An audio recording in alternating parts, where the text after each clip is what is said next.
right, it's time for open mic. And I have to tell you, Twitter is or X, whatever we're calling it now, it's a buzzing. Everybody's talking about you and Kountry Wayne. Y'all was flirting. It was getting a little hot and heavy. Is this Hollywood's newest couple, Sherri Shepherd? Not with 9 kids, 10 kids. You know, it's so funny, because I do like to joke with the celebrities that come on and just flirt, because it's fun flirting. And so that's what I was doing. I was flirting with Kountry Wayne. Because are you single right now? Yes, I'm single. I'm single. Okay, I'm definitely single.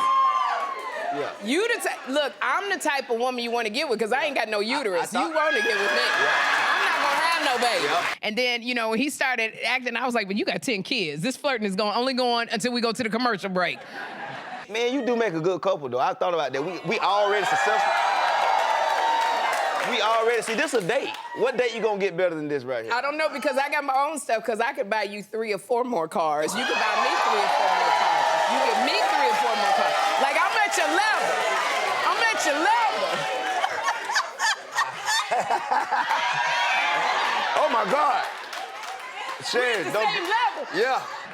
Because at this age, I'm not dealing with no 10 kids, because 10 kids is 5 baby mamas. And then here's the thing, when a man tell you that the baby mamas all got keys to his house and they can show up at any time, you know what that mean when you go on your first date? The one time he go to the bathroom, all 5 of them gonna have you sitting down in the living room giving you the rules.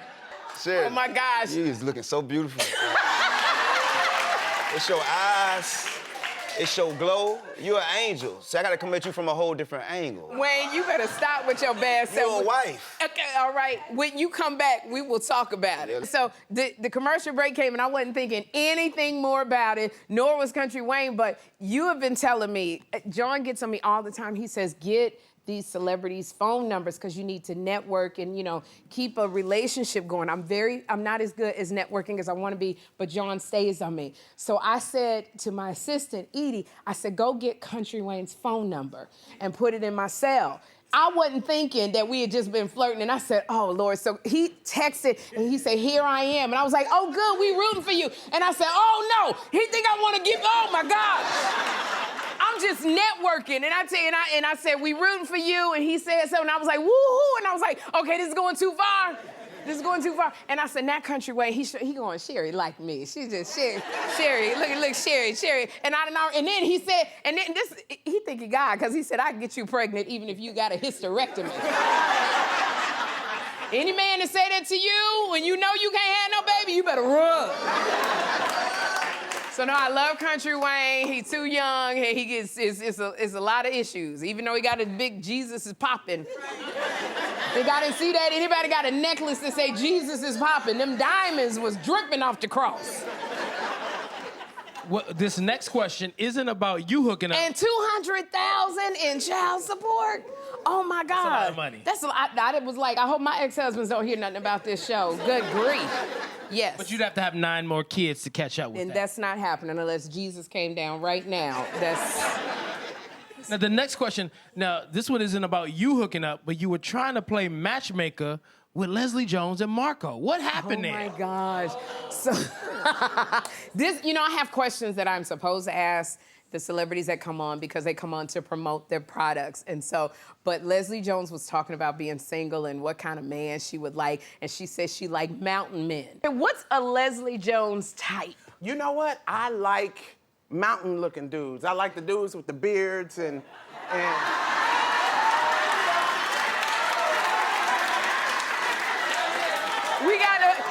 Have you met Marco? Okay, so Marco G, if you look at Marco G, Marco Glorious looks like he just finished climbing Mount Kilimanjaro right now. He looks like he has planted a flag in a mountaintop. So when she said that, my mind immediately went to Marco. And I said, and Leslie Jones is about 8'4", so she is tall. So I said, oh, Marco would be perfect. And I called Marco up, and Marco kissed her hand. And I was like, you don't even know you done let the beast out of the doggone cage kissing Leslie Jones's hand. Marco, just come shake Leslie's hand. Come shake Leslie's hand. Have you met Marco G?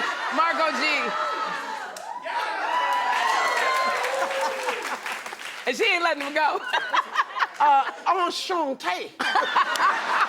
Y'all didn't see it. She held his hand. He had to play it out because he was like, I can't go. I can't move. I laughed so daggone hard, and even now, Leslie Jones is texting going, where's the mountain man? Is he still there? He don't even have a name. It's Mountain Man. And she told him, she said, he don't have to climb this mountain. I'll come down the That's mountain what for she him. said. And Marco does like climbing up mountains. He really Well, does. he ain't got to climb. I will come down the mountain for him. That's a... Woo! That's a hunk of burning love. Too big to get scooped up now. And see, this like Marco G said he said she ain't too big to get scooped up. Put that on your dating profile, Marco. You gonna have a whole new label of women coming at you. Yes, I do. At times, I do like to play matchmaker if it works. I just, because Marco got good credit. He got good credit. I got, DJ Sus One, he's got good credit, and he's single. And Marco G, he got good credit, and he's single. And see, at this age, you can't just be fine. You gotta have some good credit. You gotta have some. Y'all don't know what. Was you the one that said, being fine and picking something, you would be okay with him throwing you in the air? Was that you? Adrian Peterson is on this season. So this is what Adrian did. He lifted his partner, Britt Stewart, up in the air 3 times. Now, he is not a professional dancer. So would I trust Adrian to pick me up? Yes. Hell no. No. What? See, what you looking at is he fine. That's what you looking up. Let me tell you something about being fine. Fine ain't gonna keep you up in the air when you fall. I remember Val Schmerkovsky said to me, he wanted me to do the split. And I said, I cannot do the split. And he said, Sherri, all you have to do is close your eyes, concentrate, and allow your legs to gently fall away from you. And I told Val, that's exactly how I got Jeffrey. I'm not doing that again. So are you kidding me? No, sir. No, sir. All right, then. Do you like mountain men? All right. Somebody. I was standing behind the door. I was getting ready when they were playing, and I heard somebody tell Marco he was fine, or he was good looking. That was her. That was you. Girl, you were just starting trouble the whole show. He is actually, give a hand to Marco. Marco is actually very... I think dating is a theme here, so we had a Yes. question on Facebook. The viewer was reading your book, Permission Slips, New York Times bestseller. Yes. And the girl, and it said, "Girl, you dated an arsonist." I dated a narcissist. Tell us that story. Look, I dated a narcissist. I dated a prisoner. I dated, man, because everybody, it was before God, before Jesus, okay? So the arsonist, I had a boyfriend, and I forgot what I told him the story, but so I dated this guy. He ended up going to prison for arson. He was burning up buildings, and I did not know this. He would go out of the house at like 1 in the morning. Now, y'all, look, because I know they're going, Sherri, what in the world? Who are you? I was in my 20s, and so he would leave his apartment about 1 or 2 in the morning. I thought he was cheating on me. I didn't know he was burning up buildings.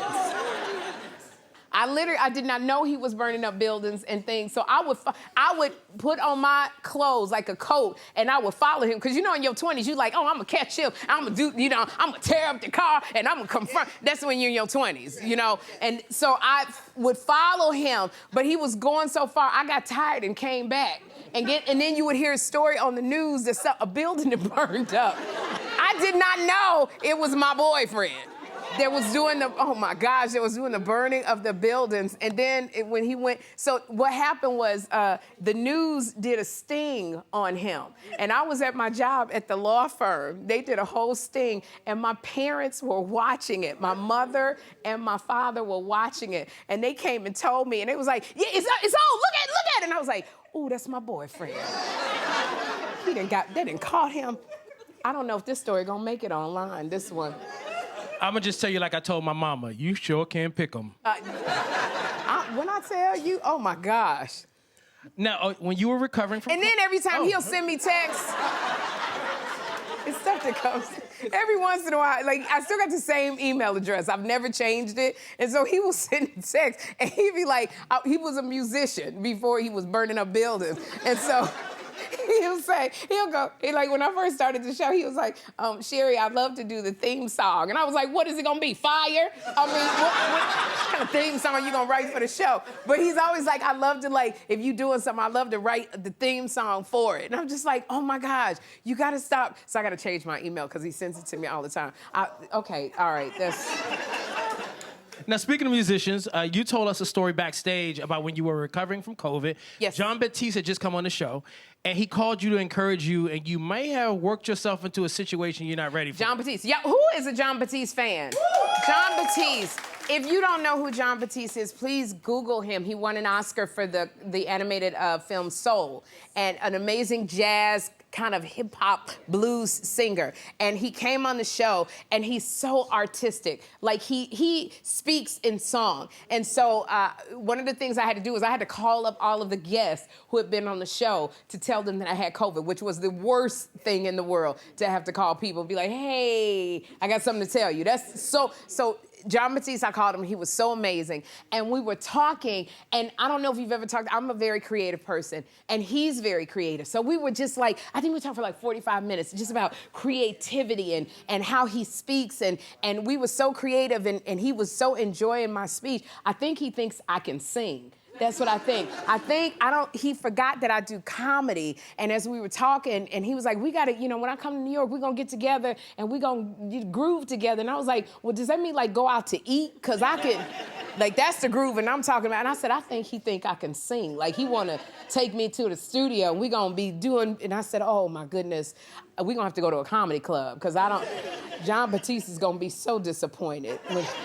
I can karaoke. I'll go to the studio, but I'm afraid like he just gonna be, cause that happened to me before. Like I went to see Anita Baker sing. I went to see her sing, and she recognized me. Were you with me at the time? I wasn't, but I know this story. So I was I had gotten tickets, and I was in the front row because I can't see. So I always buy tickets all the way in the front because I can't see without my reading glasses. So I was like in the third row, and Anita Baker in the middle.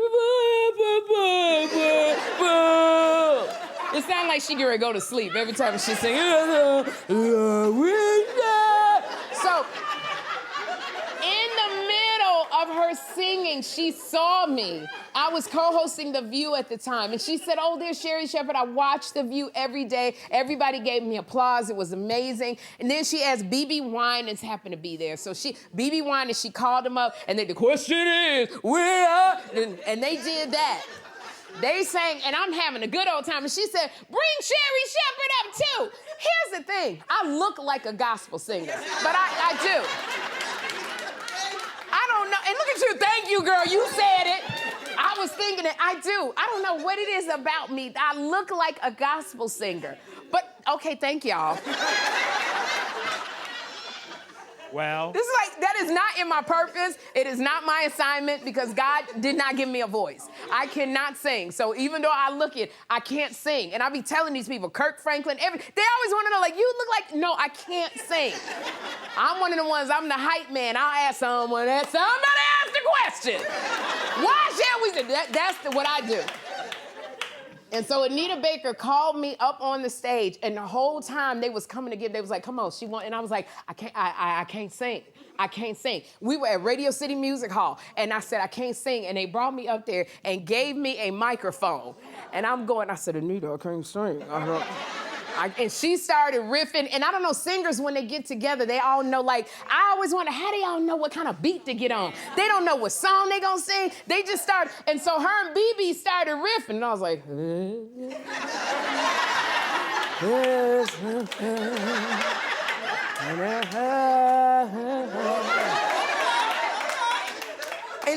they're standing there, and so they started singing lyrics. I was like, I can't sing.